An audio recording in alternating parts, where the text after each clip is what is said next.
ce matin, je remercie Emmanuel Avril de m'avoir donné l'occasion de partager la parole de Dieu avec vous. Je remercie le Seigneur pour la confiance qu'il me fait.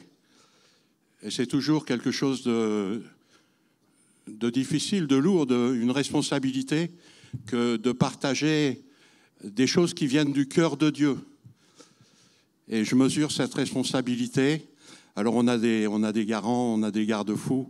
Là, j'ai vu des pasteurs anciens, le directeur de l'ITB,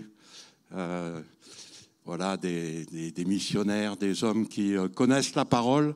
Et je sais que si je me trompe, ils me corrigeront. Et j'accepterai avec plaisir la correction de mes frères. Voilà, ce matin, nous allons parler de l'expression de la compassion de Dieu et de la miséricorde de Dieu par l'Église. Parce que Dieu, on ne le voit pas, il est dans le ciel, mais l'Église est sur la terre. Et elle est le moyen que Dieu a choisi d'exprimer sa compassion. Dans un premier temps, on va parler donc de cette compassion, plutôt dans tout le temps, on va parler de compassion, de miséricorde. J'étais encouragé tout à l'heure, j'ai entendu le mot compassion. Je l'ai entendu. Et j'ai un double encouragement aussi. C'est que le Seigneur souvent me confirme que c'est bien sa pensée à travers un chant. Avant de venir, ce chant, j'ai envie de l'entendre. Il va m'encourager, il va me donner de la confiance. Et ce matin, j'ai entendu ce chant. Alors je sais que Dieu est avec moi et que Dieu est avec nous. Voilà, notre Dieu est un Dieu longanime. C'est-à-dire que cette longanimité, c'est la patience avec laquelle il endure les offenses des hommes. Il supporte les fautes qu'il aurait pourtant le pouvoir de faire cesser et de punir. Voilà un cadre qui est divin. Voilà des attributs qui sont de Dieu. Sa longanimité a permis que, 2000 ans après la croix, ici à Bordeaux, vous soyez tous ici réunis. C'est Dieu qui retarde le temps de sa venue, qui retarde le temps de manifester la colère qu'il peut avoir envers les pécheurs, par compassion et par amour pour nous. Et cette compassion nous garde, elle nous protège. Oui, notre Dieu est vraiment un Dieu miséricordieux. L'Ancien Testament nous en parle d'un bout à l'autre. Des fois, les gens disent l'Ancien Testament, c'est dur. Et moi, dans l'Ancien Testament, je m'émerveille. Je trouve la miséricorde, la compassion de Dieu. Je trouve la grâce de Dieu à toutes les pages. Je vois un Dieu qui veut toujours agir en grâce. Il veut toujours attirer l'homme à lui. Il veut toujours nous remplir de son amour et de sa vie. Le psalmiste pouvait dire « Le Seigneur est juste dans toutes ses voies et miséricordieux dans toutes ses œuvres ». S'il était seulement juste, on devrait trembler très fort. Mais notre Dieu est un Dieu qui a de la miséricorde, de la compassion. Si vous lisez le psaume 136, ce psaume 136 nous rappelle 27 fois que Dieu est un Dieu de miséricorde et que cette miséricorde, elle nous accompagne. Sa miséricorde, elle ne se manifeste pas seulement le jour où nous nous convertissons, mais elle se manifeste tous les jours dans notre vie. Tous les jours de notre vie, Dieu est miséricordieux pour nous. Dans le livre de l'Exode, quand on voit après l'épisode dramatique du veau d'or, que le peuple a fait un veau, s'est fait une idole, réfléchissez, est-ce que ça ne peut pas nous arriver à nous de nous faire des veaux d'or? je suis convaincu que si, eh bien, l'Éternel va un moment passer devant Moïse, Exode 34, versets 6 et 7. L'Éternel s'écria, l'Éternel Dieu miséricordieux et compatissant, lent à la colère, riche en bonté et fidèle, qui conserve son amour jusqu'à 1000 générations, qui pardonne l'iniquité, la rébellion et le péché, mais qui ne tient point le coupable pour innocent. Quel beau verset qui nous entraîne dans la présence d'un Dieu qui veut nous secourir, qui veut nous soulager, un Dieu qui est un Dieu de compassion, un Dieu de miséricorde. Oh, l'auteur du livre des Lamentations nous donne des lumières. Il dit: les bontés de l'Éternel ne sont pas épuisées, ses compassions ne sont pas à leur terme, elles se renouvellent chaque matin. Oh, que ta fidélité est grande! Les compassions de Dieu se sont renouvelées pour toi, mon frère, pour toi, mon ami, pour toi qui te sens indigne de Dieu. Ces compassions se sont renouvelées. Et ne tremble pas à ce que sera demain. Parce que demain, Dieu va renouveler ses compassions. Jusqu'à ce que le dernier pécheur rentre dans l'arche de la grâce, Dieu va renouveler ses compassions tout au long de notre marche avec lui. Et on retrouve les mêmes compassions, le même cœur, un cœur miséricordieux, identique à celui du Père, dans la personne de son Fils. Lors de son incarnation. J'y trouve la même miséricorde, la même compassion. Dans Matthieu 9, au verset 36, voyant la foule, Jésus fut ému de compassion pour elle, parce qu'elle était languissante et abattue, comme des brebis qui n'ont point de berger. Quel est ton regard, mon frère, sur le monde qui nous entoure? As-tu le regard de Jésus? As-tu de la compassion pour tous ces gens qui sont méchants, qui sont aigris, qui sont avares, qui sont égoïstes? Ou as-tu un regard de jugement et de condamnation? Jésus regarde, il va aller à la croix pour eux. Il va tout accomplir, ils en sont incapables et il le sait. Mais il les regarde avec compassion, avec miséricorde. Quand Jésus est sorti de la barque, Matthieu 14, 14, il vit une grande foule et il fut ému de compassion pour elle. Et il guérit les malades. La compassion de Dieu se transforme en miséricorde, en action de miséricorde. Il ne garde pas sa compassion à l'intérieur de son cœur, mais sa compassion le pousse à l'action. Est-ce que notre compassion pour le mendiant va nous pousser à l'action? Est-ce que notre compassion pour ce voisin acariate va nous pousser à aller vers lui et à considérer qu'il est comme malade? Il a une maladie dont tu as été guéri, c'est le péché. Et qui va lui apporter la compassion de Dieu, si ce n'est toi? Jésus, ému de compassion, touche les yeux de l'aveugle et aussitôt il recouvre la vue. Vous voyez, c'est la compassion, c'est le moteur de Jésus. C'est par compassion qu'il est venu au milieu de nous. Il n'avait rien à y gagner. La compassion, quand on a de la compassion, on n'a rien à y gagner. Et c'est tellement beau d'inviter à sa table quelqu'un qui ne pourra pas nous inviter. C'est tellement facile de n'inviter que des gens qui vont nous le rendre. Mais inviter à notre table quelqu'un qui sent mauvais, aussi bien de façon olfactive qu'au niveau de ses pensées, au niveau de son cœur, mais l'inviter à notre table et partager notre pain avec lui. Seule la compassion peut nous pousser à cela. Et que nous dit ce Seigneur ce matin? Quel programme nous propose-t-il?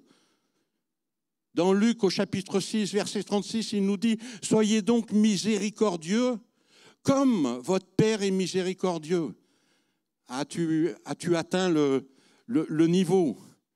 As-tu atteint le niveau ou as-tu des progrès à faire? Moi, j'ai des progrès à faire. Parce que la miséricorde de Dieu, elle est tellement grande Jésus dit également, dans Matthieu, il le dit autrement, il dit « Heureux ceux qui sont compatissants, car ils obtiendront compassion. » Et ce n'est pas un donnant-donnant, c'est une promesse de Dieu. Si tu es compatissant sans attendre rien en retour, rien en échange, alors tu es assuré de la compassion de ton Dieu. Job disait que celui qui souffre a droit à la compassion de son ami, quand bien même il abandonnerait la crainte de Dieu. Et je pense que nous avons tous à méditer sur ce qu'il veut nous dire ici. C'est tellement difficile quand quelqu'un abandonne la crainte de Dieu de manifester de la compassion. Mais je crois que c'est là qu'elle est le plus véritable. Avant de dire c'est un rétrograde, il faut dire c'est un frère en souffrance, c'est un frère en difficulté. Et même si ça se manifeste par des traits de caractère qu'on aimerait mieux ne pas voir, mais la compassion nous permet de passer au-dessus. Elle nous permet de sauter par-dessus les obstacles.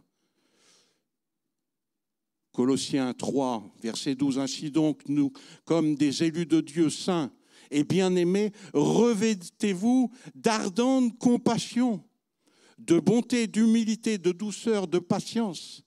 Revêtez-vous. As-tu mis le bon vêtement ce matin? T'es-tu revêtu? Revêtu de Christ. C'est ça, être revêtu de Christ. C'est plus moi qui vis, mais à l'intérieur, c'est le cœur de Christ qui est en moi. Et c'est un cœur qui est rempli de compassion. Et Pierre dit dans sa première épître, « Enfin, soyez tous animés des mêmes pensées et des mêmes sentiments, pleins d'amour fraternel, de compassion, d'humilité. » L'humilité marche avec la compassion. Je crois que c'est des jumeaux, ils sont nés en même temps. Et ils suivent tout le long de leur vie. Et dans l'Épître aux Hébreux, eh bien, il nous est parlé de ceux qui ont eu la compassion pour les prisonniers. Ne vit-on pas dans une grande prison? La terre n'est-elle pas une grande prison? Chacun est prisonnier en lui-même, prisonnier de ce qu'a triomphé de lui, ou alors accepte d'être prisonnier en Christ. Et ça, c'est la part qui est la nôtre. Aidons les gens à sortir de certaines prisons, pour qu'ils acceptent cette prison sécurisante qu'est la compassion de Dieu. Jacques nous dit, le jugement est sans compassion pour qui ne montre pas de compassion. Et la compassion triomphe du jugement. Qu'est-ce qu'on a besoin de faire des progrès? Est-ce que vous êtes comme moi? Est-ce qu'on n'est pas prompt à juger? C'est tellement rapide et facile de juger. Il ne travaille pas, il n'a qu'à aller travailler. Il n'a qu'à faire un effort, il n'a qu'à... Mais la compassion triomphe du jugement, dans ton cœur en premier, dans ton cœur. Et la compassion de Dieu triomphe du jugement pour ta vie, par Jésus-Christ. Et Dieu dit, je veux la miséricorde et non le sacrifice. C'est la miséricorde qui cherche. C'est les dispositions du cœur. Ce matin, on va parler des œuvres de compassion et de miséricorde, des œuvres qui sont orientées vers les autres. Mais les œuvres, c'est une chose, mais c'est le cœur qui va être important. C'est la façon dont on va exercer la miséricorde qui va être importante. La miséricorde, ça vient du latin misericordia, qui signifie qui a le cœur sensible à la pitié, ou qui est touché au plus profond de ses entrailles par la misère, par la souffrance, et face au dénuement de l'autre, de celui que Dieu place tout près de nous. On parle d'entrailles de miséricorde lorsque la souffrance de l'autre devient nôtre. Quand la souffrance, la douleur de l'autre rentre dans nos cœurs. Je ne sais pas si certains sont comme moi. Moi, je pleure facilement quand je regarde la télé. Je pleure très facilement et très souvent. À chaque fois que je vois l'expression de la compassion, à chaque fois que je vois quelqu'un réagir en miséricorde, ça touche mon cœur. Et ces larmes sont comme l'approbation de Dieu sur de tels comportements, de telles attitudes. Oui, la miséricorde et la compassion sont des choses essentielles, indispensables. La compassion pousse celui qui y est sensible à s'occuper des gens qui sont dans la détresse, à sympathiser avec eux, avec ceux avec qui il n'aurait pas eu envie d'avoir contact, à les secourir dans leurs besoins. C'est là que nous voyons la miséricorde qui agit comme un moteur qui fait mouvoir celui qui y est sensible. La compassion, pour sa part, est comme un carburant spirituel qui fait mouvoir celui qui la ressent. Est-ce que cette compassion est comme un carburant dans ta vie, mon frère, ma sœur, pour aller vers celui, celle qui a besoin de quelque chose, ici dans l'Assemblée ou hors de nos murs, dans une ville où il y a tant de souffrances, tant de personnes isolées?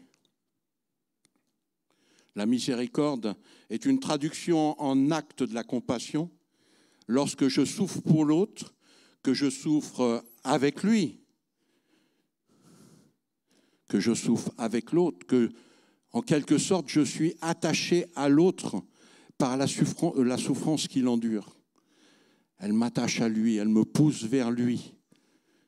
Et je me bats désormais pour lui, pour venir le secourir, pour l'aider à vivre dans sa situation ou à changer de situation, pallier au manque et pour l'aider à supporter cette souffrance. Et je fais alors œuvre de miséricorde. Et quand il me voit, il peut voir à travers tout cela Christ en moi. Quand je vais lui parler de la compassion de Dieu, il l'aura touché, il l'aura palpé. Tenez, prenons un texte ensemble et lisons. Vous avez amené une Bible et c'est bien que vous ouvriez la Bible. Dans Luc au chapitre 10, on va lire quelque chose qu'on connaît tous.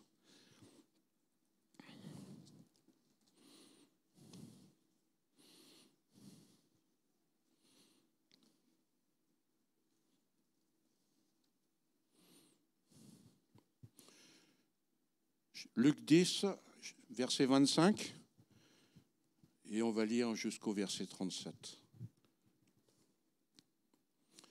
Et voici qu'un docteur de la loi se leva et dit à Jésus, pour le mettre à l'épreuve, « Maître, que dois-je faire pour hériter la vie éternelle ?» Jésus lui répondit, « Qu'est-il écrit dans la loi? Qui lis-tu » Il répondit, « Tu aimeras le Seigneur ton Dieu de tout ton cœur, de toute ton âme, de toute ta force et de toute ta pensée, et ton prochain comme toi-même. » On gardera ce prochain comme toi-même pour l'examiner d'un peu plus près. « Tu as bien répondu, lui dit Jésus, fais cela et tu vivras. » Mais lui voulut se justifier et dit à Jésus, « Mais qui est mon prochain ?» Jésus reprit la parole et dit, « Un homme descendait de Jérusalem à Jéricho, il tomba au milieu des brigands qui le dépouillèrent, le rouèrent de coups et s'en allèrent en le laissant à demi-mort. Par hasard, un sacrificateur descendait par le même chemin. Il vit cet homme et passa outre. Un lévite arriva de même à cet endroit. Il le vit, il passa outre. Mais un Samaritain qui voyageait arriva près de lui. Il le vit et eut compassion. Il s'approcha, il banda ses plaies, versa de l'huile et du vin, puis il le plaça sur sa propre monture, il le conduisit à l'hôtellerie, il prit soin de lui, il sortit 2 deniers et les donna à l'hôtelier et dit, « Prends soin de lui. Est-ce que tu dépenseras en plus? Je te le paierai moi-même à mon retour. » Lequel des trois te semble avoir été le prochain de celui qui était tombé au milieu des brigands? On connaît tous la réponse. Ici, on voit que cet homme aime son prochain comme lui-même. Ça ne veut pas dire qu'il s'aime, lui. Parce que des fois, on dit « mais je ne m'aime pas moi ». Donc, si je vais aimer mon prochain comme moi-même, je ne vais pas l'aimer. Mais ce n'est pas exactement ce que ce que j'y lis. Tu aimeras ton prochain comme s'il est toi-même. Tu vas l'aimer comme tu voudrais être aimé. Tu vas prendre soin de lui comme tu voudrais qu'on prenne soin de toi. Tu vas voir ses souffrances comme étant tes souffrances. Tu vas voir ses besoins comme étant tes besoins. Et on voit ici que ce Samaritain, ce bon Samaritain, eh bien, quand il l'a vu et qu'il a eu de la compassion, il a été poussé à s'approcher de lui. Il y a des fois, il y a des gens, on n'a pas envie de s'approcher d'eux. Moi, dans ma vie, j'ai travaillé avec les SDF, avec les marginaux, avec tous les gens cassés. Et ce n'était pas facile des fois de s'approcher d'eux. Mais la compassion nous pousse à l'action. J'aime bien ici quand je vois, et si tu dépenses plus, moi je te paierai en retour. Ce matin, il y a une offrande pour la solidarité. C'est peut-être l'occasion de mettre les sandales du Samaritain pour pouvoir participer à cela. C'est ce que nous montre ce texte. Il nous montre bien évidemment ce que fait le Samaritain. Mais la dernière phrase de ce texte, c'est « Va et toi, qui c'est ? Fais de même. Toi, fais de même. » C'est un ordre. C'est une direction que nous donne le Seigneur ce matin.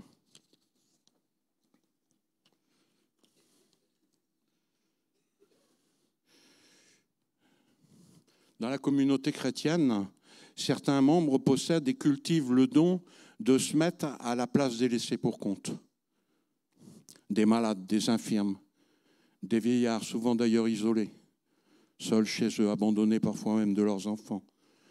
Des personnes qui sont déprimées, qui n'arrivent pas à sortir de chez eux. Il y a des gens qui n'arrivent pas à sortir de chez eux. L'angoisse est telle qu'ils n'arrivent pas à sortir de la maison. Et l'angoisse se voit. Quand on regarde l'expression des gens, asseyez-vous dans une galerie marchande et regardez l'expression sur les visages. Si vous ne pleurez pas au bout de quelques minutes, priez Dieu de vous donner plus de compassion. La misère de notre monde devrait nous faire pleurer. Pleurer devant Dieu pour intercéder. Et pleurer devant nos cœurs pour que nous nous levions et que nous puissions nous aussi faire comme ce Samaritain.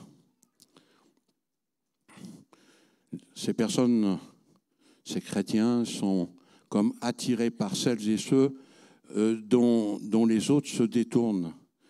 Ces membres du corps de Christ se sentent poussés à s'occuper des personnes, à leur témoigner l'amour dont le Seigneur remplit leur cœur. Laissons-nous remplir par la compassion de Christ. C'est important, c'est essentiel.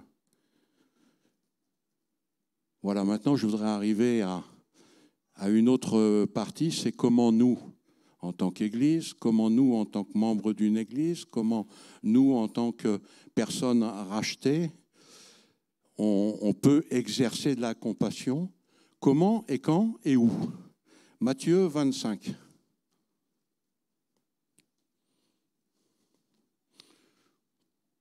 On va lire que la première partie du texte et on gardera dans nos cœurs la deuxième partie, parce qu'il y a une deuxième partie, mais on va parler de la partie qui parle des brebis.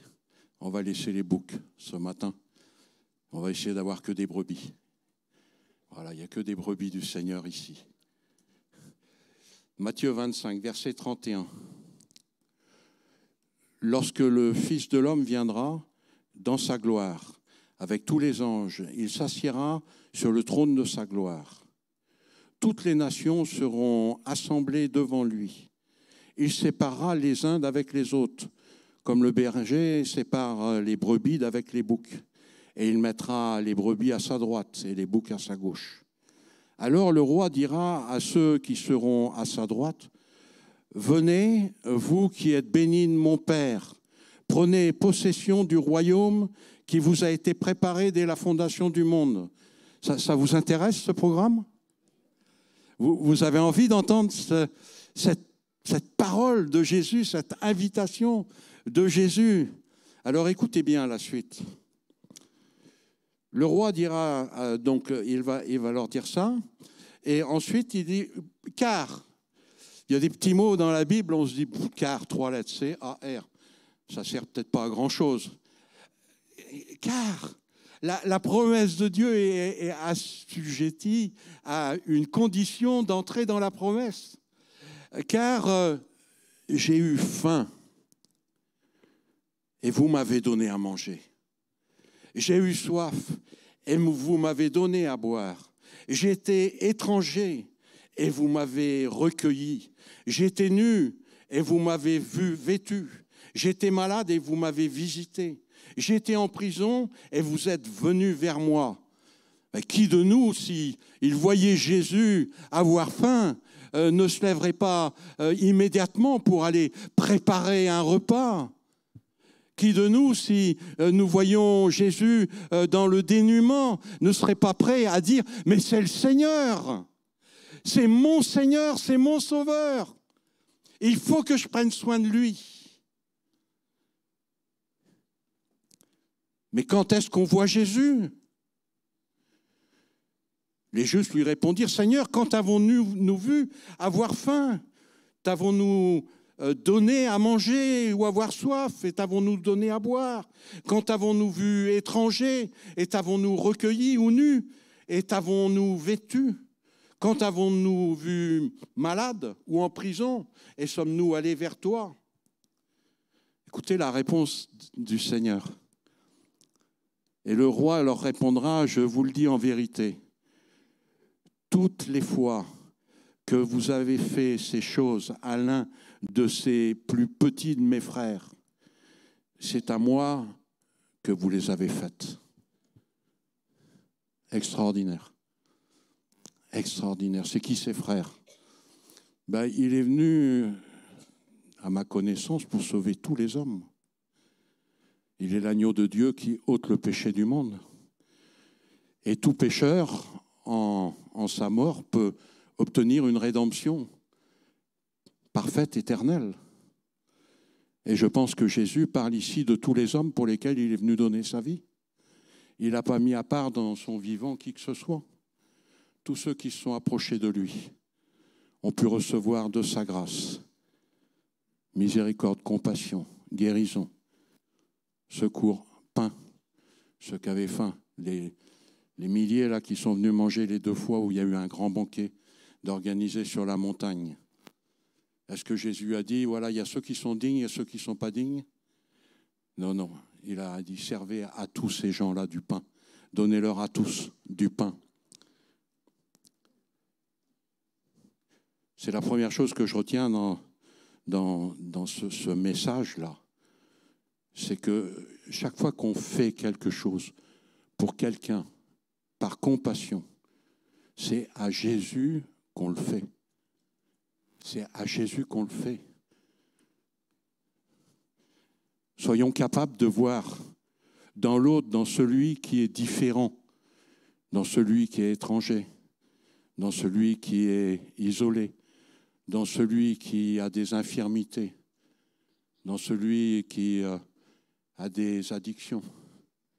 Sachons voir Jésus, parce que Jésus est déjà à lui, tout près de lui, en lui, pour le couvrir de son salut. Bien évidemment, il faudra qu'il accepte ce salut. C'est pareil, si vous sortez de chez vous et puis vous trouvez une personne qui est là, il s'est fait voler son vêtement, c'est l'hiver, il n'a plus qu'une chemisette, et la compassion vous amène à dire, mais si je retournais à la maison, j'ai 3-4 vestes là que je n'utilise plus, ou j'ai 2 vestes et je n'ai besoin que d'une. Vous la prenez et vous l'amenez. Quand vous lui donnez, regardez-le, c'est à Jésus que vous lui donnez. C'est à Jésus que vous le donnez. Réjouissez-vous, c'est à Jésus que vous le donnez. Et ça nous montre aussi comment on doit donner. Comment on doit percevoir l'autre? On va parler des œuvres. Cophibus, par exemple, qui depuis 20 ans accueille toutes les semaines des laissés pour compte, des épaves de notre société mercantile, égoïste, qui est tout le temps dans la concurrence. Il y a des gens qui ne sont pas faits pour cette concurrence. Alors ils tombent, ils s'écroulent. Ils s'écroulent, ils perdent le travail. Ensuite, dans le couple, ça commence à pas aller. L'alcool rentre, le couple est disloqué. Il n'y a plus assez d'argent à chaque bord pour payer un logement. Alors on se retrouve à la rue, ou on se retrouve hébergé à droite, à gauche. On est emprisonné dans cette souffrance. Comment est-ce qu'on regarde ça? Avec miséricorde ou avec jugement? Il aurait quand même pu faire un effort. En plus, c'est lui qui a bu. Ne jetons pas trop vite la pierre. Jésus nous demande d'apporter miséricorde et compassion à ces personnes.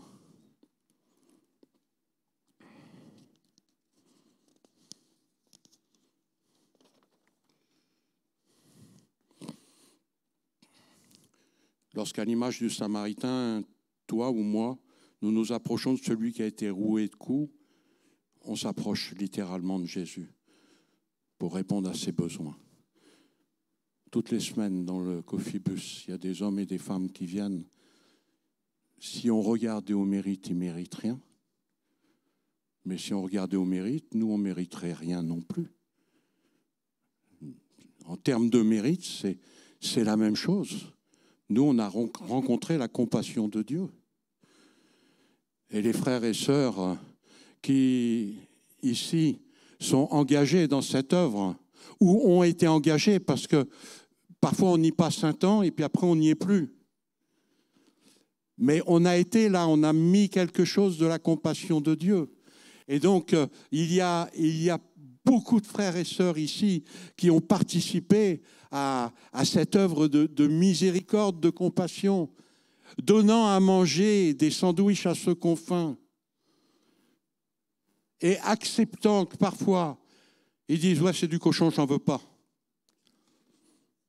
On l'accepte, on lui dit « oui, oui Jésus, tu veux pas du cochon. Je vais chercher, qu'est-ce qui te ferait plaisir? Qu'est-ce qui te ferait plaisir ?» Des hommes, des femmes qui viennent. Je me souviens une fois, il y avait un jeune homme qui était arrivé tout nu sous une serviette. C'est ça, hein? Tout nu sous une serviette. Bon, on se doute bien qu'il s'est enfui tout nu. Il s'est enfui tout nu. Mais on lui a donné des vêtements.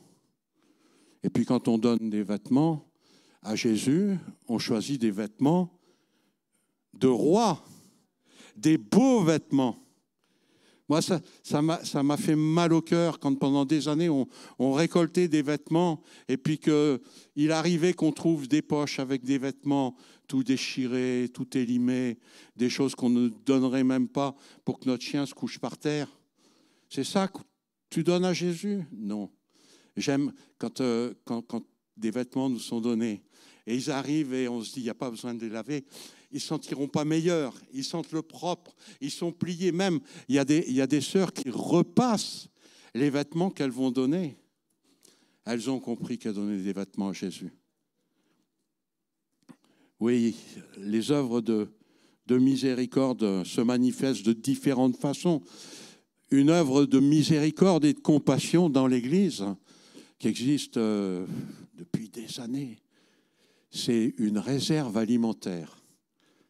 C'est vous qui apportez ce qui va être donné à des gens que vous ne saurez pas à qui ça a été donné. Parce que donner, ça doit se faire dans la délicatesse, dans la confidentialité, dans le respect de la personne à qui on donne. Tout le monde n'a pas envie de voir que tout le monde sache qu'il traverse un moment difficile. C'est pourquoi l'Église a organisé cette collecte. Et régulièrement, on vous demande d'apporter de la nourriture pour qu'elle soit donnée à Jésus. Ce que vous donnez, c'est donner à Jésus. à Jésus lui-même. Il y a aussi cette caisse d'entraide. Je ne sais pas si ça vous est arrivé de traverser des moments où les poches sont vides, les ventres sont creux, il n'y a pas trop de solutions. Mais il y a des passages dans la vie comme ça qui sont difficiles. Et ce n'est pas parce qu'on devient chrétien, on devient aimé de Dieu, enfant de Dieu, qu'on ne risque pas de traverser des épisodes difficiles. Ça peut arriver, plusieurs ici ont pu peut-être bénéficier de cette caisse d'entraide. Cette caisse d'entraide, il faut l'alimenter.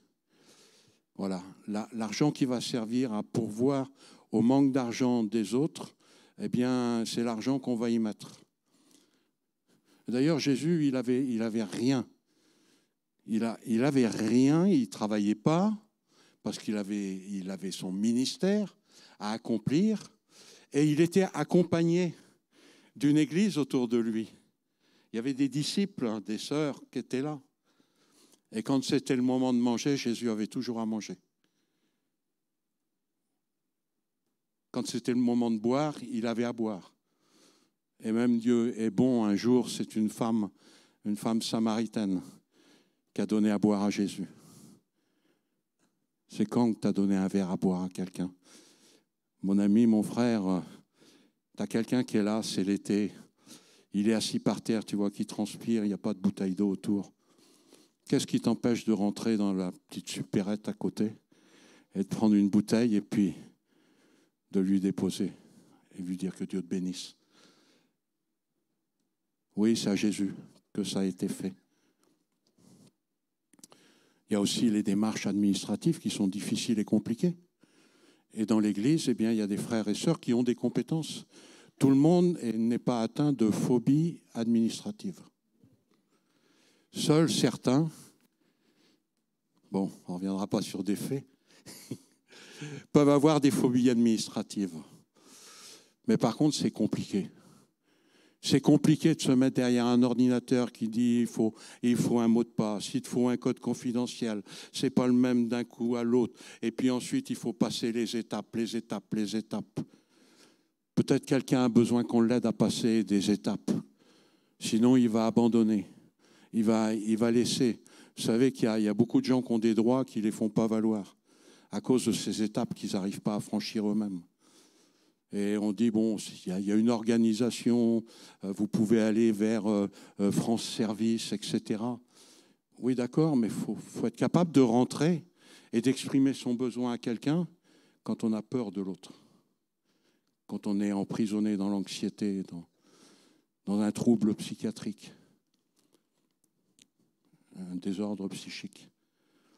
Alors, il y a des frères et sœurs ici, et vous pouvez passer par les pasteurs si vous avez des besoins. Ces frères et sœurs vont aider Jésus à remplir les papiers. Et puis, il y a ceux qui sont venus étrangers, qui ont été recueillis, qui ont été accueillis. Sachons accueillir les étrangers. Aussi, dans notre Église, il y a un service d'accueil qui accueille les nouvelles personnes. C'est encore de la miséricorde et de la compassion, de la bonté de Dieu. J'étais malade, vous m'avez visité. Moi, je me souviens, j'ai eu un accident de voiture il y a une vingtaine d'années. Il y a un homme qui restera toujours dans mon cœur, Jean-Paul. Il venait me voir à l'hôpital, j'avais les pieds secs. Secs, ça me faisait mal. Et il me massait les pieds, sans rien me dire d'autre. Dans ses yeux, il y avait l'amour du Christ. Et dans ses mains, je suis sûr qu'il voyait les pieds de Jésus. Cette compassion, elle m'a toujours porté.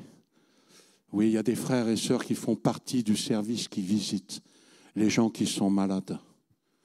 C'est vrai que ça nécessite une vraie disposition de cœur.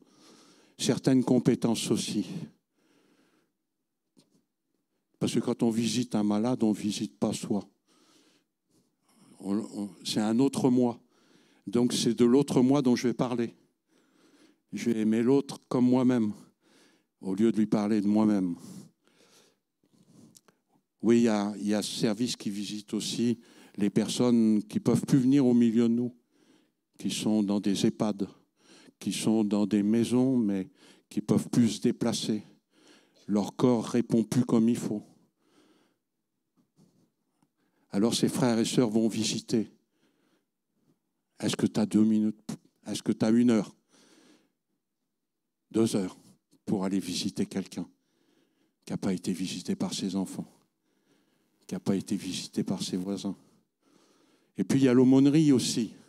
Tout un service d'aumônerie dans les hôpitaux de la ville. Là, je vous renvoie vers Jean-Pierre et Evelyne Julien. Tout le monde ne peut pas rentrer dans ce service-là. Mais le soutenir, aller les voir et leur dire, tiens, est-ce qu'il y a des cas pour lesquels on peut prier? Eux, ils vont au-dedans de l'hôpital, là où quelqu'un vient d'apprendre qu'il a un cancer et que malheureusement, il n'y a pas un traitement qui va pouvoir l'aider. On va l'accompagner. À l'hôpital, là où il y a des médecins qui reçoivent des gens en miettes et qui ne savent pas comment faire, qui sont débordés. Il y a des frères et des sœurs qui vont les écouter. C'est l'aumônerie. Et puis, il y a cette visite de celui qui est en prison. Visiter celui qui est en prison. Je vous ai parlé de plusieurs prisons depuis ce matin. Réfléchissez, vous connaissez des gens emprisonnés.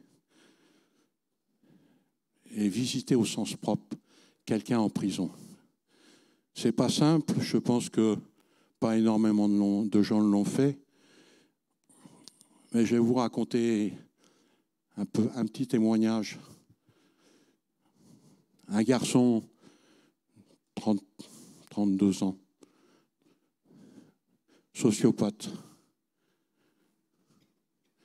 dangereux, destructeur, parce que détruit lui-même. Une enfance détruite, un père qui frappe sa mère et toutes ces choses. Il ne trouve plus sa place dans la société. Il a passé plus de la moitié de sa vie derrière les barreaux.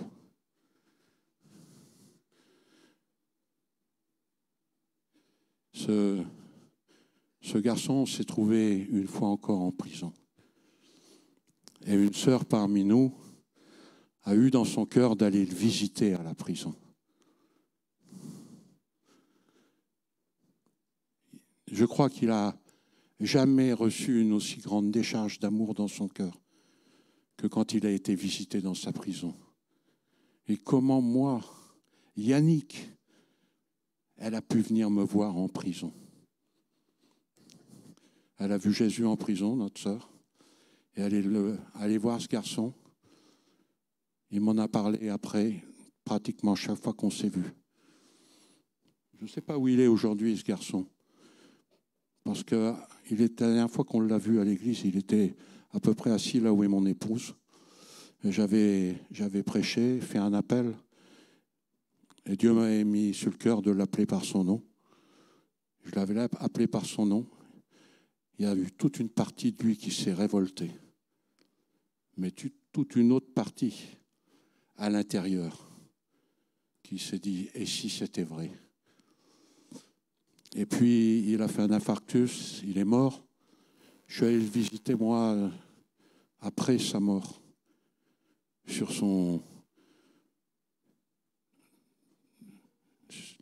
dernier lit.